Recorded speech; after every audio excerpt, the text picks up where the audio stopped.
যুবসাথী প্রকল্পে আবেদন করবেন ভাবছেন? আরে তাহলে তো একটা দারুণ খবর আছে।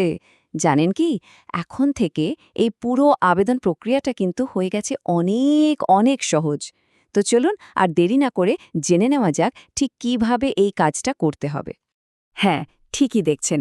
ওই যে ক্যাম্পে গিয়ে লম্বা লাইনে দাঁড়ানোর ঝক্কি, ওটা এখন অতীত। এখন একদম ঘরে বসে নিজের স্মার্টফোন বা কম্পিউটার থেকেই ব্যাস আবেদন করা যাবে। ভাবা যায় কতটা সময় আর কষ্ট বাঁচবে, তাই না? তো আসল কথায় আসা যাক। ঘরে বসে তো আবেদন করা যাবে, কিন্তু কিভাবে, কি লাগবে, কোন কোন স্টেপ ফলো করতে হবে, চলুন এই পুরো ব্যাপারটা একদম জলের মতো সহজ করে বুঝে ফেলি। দেখুন, যে কোনো কাজ শুরু করার আগে একটু প্রস্তুতি নিয়ে নিলে কাজটা কিন্তু অর্ধেক হয়ে যায়। অনলাইন আবেদনের ক্ষেত্রেও ব্যাপারটা ঠিক তাই। যদি সব কাগজপত্র আগে থেকে গুছিয়ে হাতের কাছে রাখা যায়, তাহলে দেখবেন পুরো প্রসেসটা মাখনের মতো মসৃণভাবে হয়ে যাবে। তো কি লাগবে তার একটা লিস্ট করে নেওয়া যাক। প্রথমেই আসছে মাধ্যমিকের অ্যাডমিট আর মার্কশিট। তারপর লাগবে আধার কার্ড আর ভোটার কার্ড। ব্যাংকের পাসবুকের প্রথম পাতাটাও কিন্তু মাস্ট। সাথে একটা পাসপোর্ট সাইজের রঙিন ফটো আর নিজের সইয়ের একটা ছবি। আর হ্যাঁ, সবথেকে জরুরি একটা চালু মোবাইল নম্বর, কারণ ওটিপি তো ওখানেই আসবে। আচ্ছা, ডকুমেন্ট তো জোগাড় হলো, কিন্তু এখানেই শেষ নয়। আসল কাজটা এবার শুধু ডকুমেন্ট থাকলেই হবে না, সেগুলোকে ঠিকঠাক ফরম্যাট আর সাইজে আনতে হবে। যেমন ধরুন অ্যাডমিট আর মার্কশিট, ওগুলো অরিজিনাল স্ক্যান করে পিডিএফ বানাতে হবে, সাইজ যেন 2 MBর কম থাকে। আধার আর ভোটার কার্ডের ক্ষেত্রে কিন্তু একটা ছোট্ট টুইস্ট আছে। জেরক্স করে তার নিচে নিজের সই করতে হবে, তারপর সেটার পিডিএফ বানাতে হবে। আর ছবি আর সই তো সোজা, জেপিজি বা পিএনজি ফরম্যাটে থাকলেই হবে, সাইজ 1 MBর নিচে।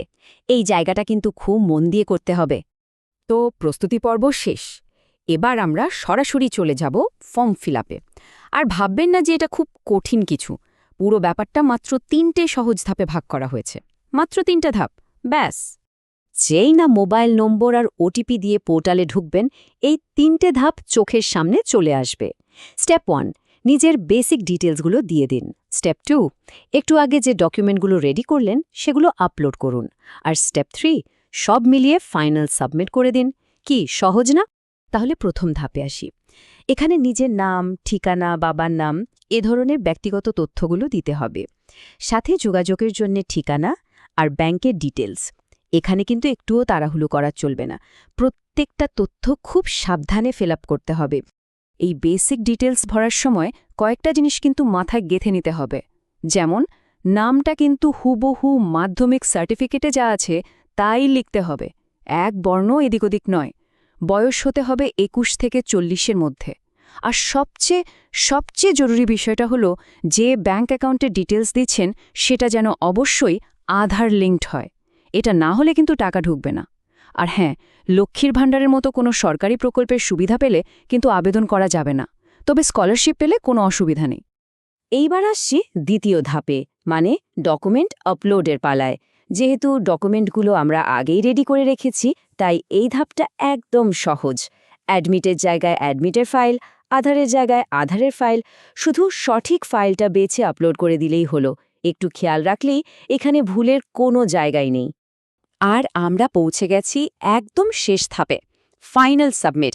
এখানে একটা ছোট্ট ডিক্লারেশন বক্সে টিক করতে হবে, মানে আপনি যা তথ্য দিয়েছেন সব সত্যি। আর তারপরই ওই ফাইনাল সাবমিট বাটনে একটা ক্লিক, ব্যাস কাজ শেষ।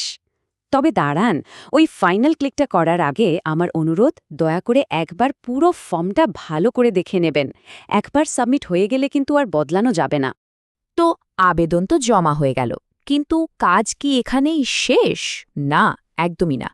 এরপরও কয়েকটা খুব জরুরি কাজ বাকি আছে। চলুন সেগুলোও জেনে নিই। যেই আপনি ফাইনাল সাবমিট বাটনে ক্লিক করবেন, সঙ্গে সঙ্গে আপনার স্ক্রিনে একটা অ্যাপ্লিকেশন নম্বর চলে আসবে। এটাই আপনার সফল আবেদনের প্রথম প্রমাণ। এই অ্যাপ্লিকেশন নম্বরটা কি? এটা হলো আপনার আবেদনের পরিচয়পত্র। ভবিষ্যতে আপনার অ্যাপ্লিকেশনটা কোন পর্যায়ে আছে সেটা জানতে বা যে কোনো অনুসন্ধানের জন্য এই নম্বরটাই কিন্তু আপনার একমাত্র সম্বল। তাই এটাকে খুব খুব সাবধানে রাখতে হবে। তাহলে ফাইনাল সাবমিটের পর অবশ্যই করণীয় কাজ কি কি? 1, পুরো অ্যাপ্লিকেশন ফর্মটার একটা পিডিএফ ডাউনলোড করে নিন। 2. অ্যাপ্লিকেশন নম্বরটা শুধু ডাউনলোড করে রাখলেই হবে না, ডায়েরিতে বা মোবাইলের নোটে ভালো করে লিখে রাখুন। আর 3. স্ট্যাটাস চেক করার অপশনটা এখনও তৈরি হচ্ছে, তাই অধৈর্য হবেন না। কিছুদিন পর পোর্টালে গিয়ে আবার দেখতে হবে। তো পুরো বিষয়টা আমরা জেনে নিলাম। এবার যাওয়ার আগে আসুন সবচেয়ে গুরুত্বপূর্ণ পয়েন্টগুলো একবার ঝালিয়ে নিই, মানে যেগুলো ভুললে একদমই চলবে না। মাত্র 3টে কথা মনে রাখলেই হবে। নাম্বার 1, আবেদনের আগে ডকুমেন্ট সঠিক সাইজ আর ফরম্যাটে রেডি করে নিন। নাম্বার 2, ফর্ম ভরার সময় মাধ্যমিকের সার্টিফিকেট আর আধার লিঙ্ক করা ব্যাংক পাসবুকটা হাতের কাছে রাখুন। আর নম্বর 3, ফাইনাল সাবমিটের পর যে অ্যাপ্লিকেশন নম্বরটা পাবেন ওটা কিন্তু কোনো মতেই হারানো যাবে না। এখন তো পুরো রাস্তাটা পরিষ্কার, তাই না? তাহলে এবার আর ভাবার কি আছে? নিজেকে শুধু একটাই প্রশ্ন করার, আবেদনের জন্য সব ডকুমেন্ট কি রেডি? যদি উত্তর না হয় তাহলে আর এক মুহূর্তও দেরি নয়, এখনই লেগে পড়ুন সব গুছিয়ে ফেলতে।